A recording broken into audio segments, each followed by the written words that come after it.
भाइयों, UFB-UIBA की 27 अक्टूबर की जो मीटिंग थी उसका अपडेट आज शाम को लेट मिला है और वो भी AIBA का लेटर है। UFBU अभी तक नहीं बोली है इसके ऊपर।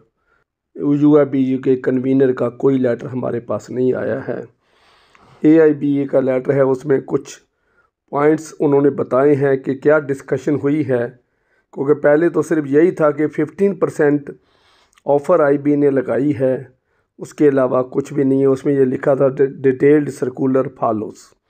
तो डिटेल्ड सर्कुलर क्या है आज वो मैं आपको बता रहा हूँ।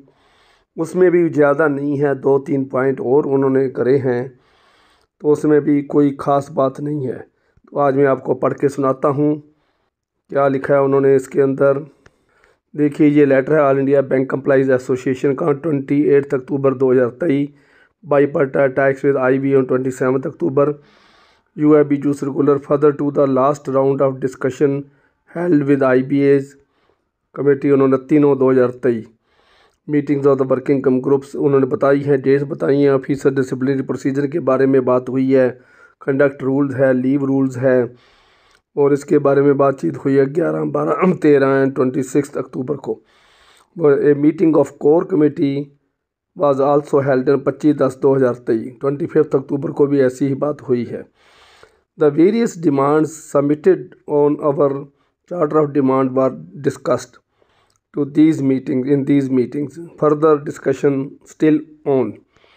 इसमें ये बताया unions are aware that IBA has agreed that the revised pay scale would be worked out by merging dearness allowance up to 8088 points। देखिए, ये पहले ही गलत है। इसके बारे में जब ये DA की मर्जर की बात हुई थी तो मैंने वीडियो बनाई थी और मैंने ये बताया था कि 8554 पॉइंट मर्ज होने चाहिए।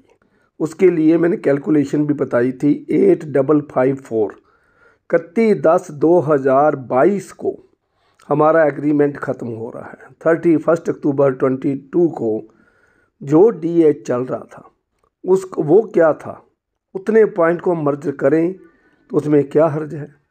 अब ये 1 साल पीछे का ये DA उठा रहे हैं तो इसमें मर्ज करने से पेड कंपोनेंट कम रह जाएगा। We had demanded that the in new settlement after such merger of DA, the DA scheme should be switched from 1960 to 2016। 1960 को बेस मानकर हम DA का करते हैं। 1960 1960 इक्वल टू 100, अब 2016 इक्वल टू 100 करने की वो बात कर रहे हैं।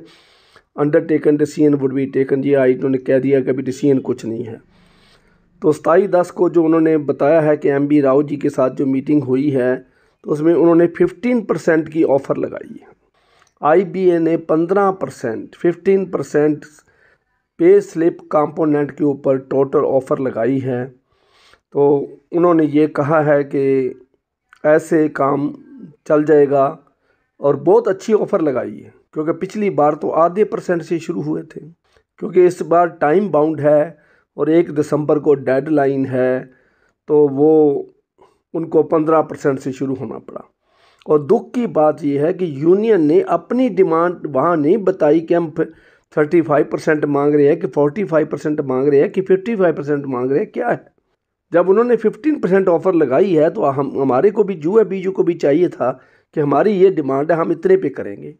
15% ऑफ़र लगा के वो उनकी लेके घर को आ गए हैं।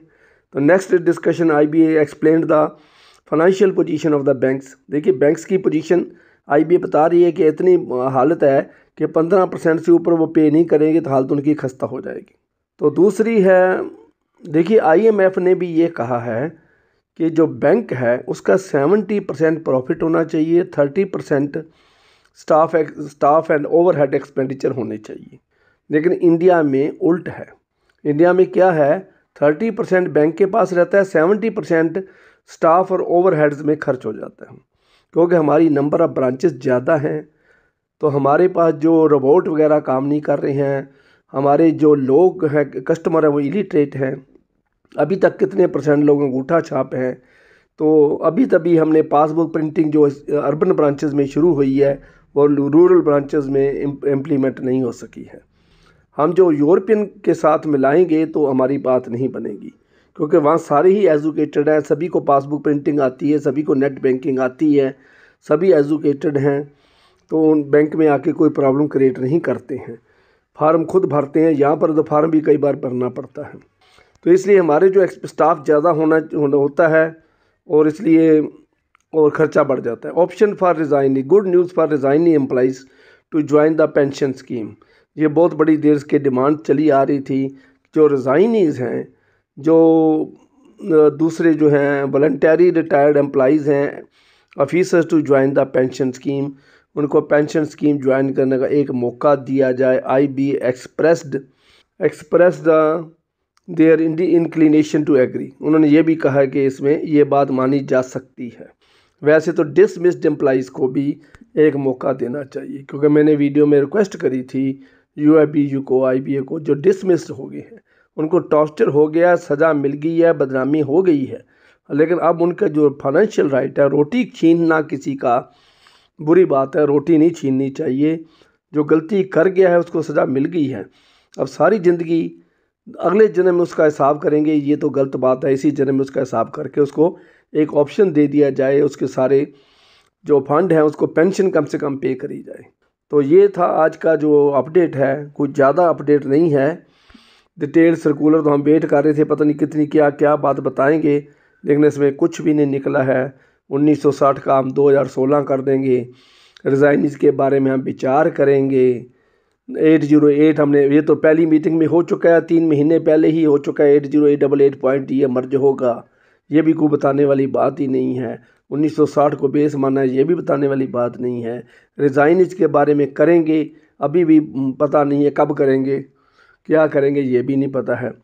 15% ऑफ़र भी बहुत कम है, इन्फ्लेशन को मीट भी नहीं करती 15% ऑफ़र जो है, क्योंकि हमारा 5 साल का है। 7% पर ईयर हमारी जो है इन्फ्लेशन चल रही है, तो 5 साल का 35% हो जाता है। और दूसरा 3 साल एग्रीमेंट को होते होते, वेज रिवीजन होते होते, एम्प्लॉई के अकाउंट में क्रेडिट होता पैसा, उसको 3 साल से ऊपर समय लग जाता है। तो ये मान लीजिए कि 8 साल के बाद वेज रिवीजन होती है बैंक की भी, तो उसकी जो इन्फ्लेशन का रेट लगाएं तो वो कितना है। जैसे हम FD में सोचते हैं, फिक्स डिपॉजिट हम कराते हैं, 9 साल 4 महीने 10 साल के बाद हमारे को पैसा डबल मिल जाता है, लेकिन इन्फ्लेशन को FD का इंटरेस्ट मीट नहीं करता है। सिर्फ कागज़ डबल दे देते हैं, दिखने में अमाउंट डबल हो जाती है, लेकिन एक्चुअली हम लॉस में होते हैं। बैंक में अगर FD बना के रखते हैं तो actually we are loser. Rupee term में उसको जाके देखोगे तो वी आर लूज़र। इन्फ्लेशन ज़्यादा है, इंटरेस्ट रेट बैंक का कम है। सीनियर सिटीज़न को 0.5% देते हैं, लेकिन उनको भी इन्फ्लेशन मीट नहीं होती है। तो इतनी सी इन्फॉर्मेशन आज मैंने शेयर करनी थी।